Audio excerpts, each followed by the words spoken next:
This segment of Moms Every Day is brought to you by the sponsors of momseveryday.com.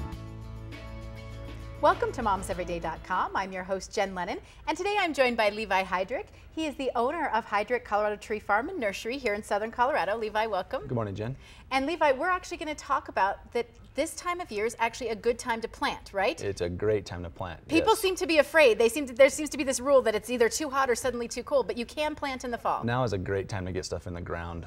The main goal is to get roots established on any trees, shrubs, perennials, ornamental grasses, juniper, whatever. Get those roots established as soon as we can before the ground's frozen.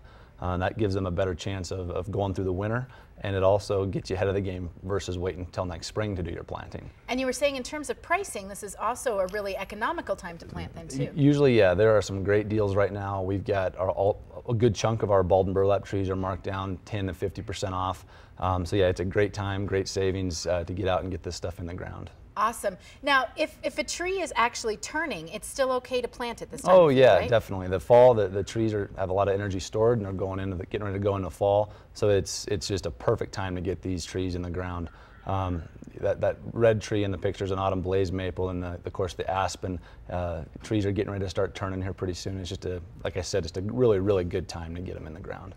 Now, at home, in terms of watering, you were telling me that these trees and shrubs and things are getting ready to go to sleep. So we need to kind of back off a little bit, right? You do. You want to be careful that you don't keep your plants, trees, anything too lush going into the first hard freezes of the season, usually in September. But it's a good idea to start trying to back off on the water and the fertilization to where the trees aren't real lush, so that first hard freeze does less damage to the plants. Okay, all right, and that's good advice for us. Now, you have also been doing some work in the burn zone. Correct. And you guys have, I know, done a lot of research on what needs to happen to that soil and replanting there. So share a little bit with us about what needs to happen there. Sure. The main concern for us was what do we do differently in the soils that have been affected by the fire, and it's really going to depend on how much damage was done. Did the fire get hot enough to where it melted the soil? Did it burn the organic content in the soil? And then how do we fix that? So far what we've seen were just trees were damaged, were areas that we can amend with sphagnum peat moss, which is a neutral soil amendment. We want to avoid manure-based compost because there's more salt in the soil. In heavy ash areas, that ash can actually increase the soil pH. So just a few things we need to look at. When we start working in homes, in yards where the homes were burned and the fire was real hot and maybe did damage to the soil, there's going to be some different tactics and some different techniques that might need to be used to make sure the plants are in a good environment. We're continuously going to continue our education and keep learning, and we're here to help those folks that were affected by the fire. So how might you know if your soil was chemically altered? I mean, can you tell by looking at it generally? You can get a feel by looking and feeling it and smelling it. You can also send for soil analysis up to Colorado State University.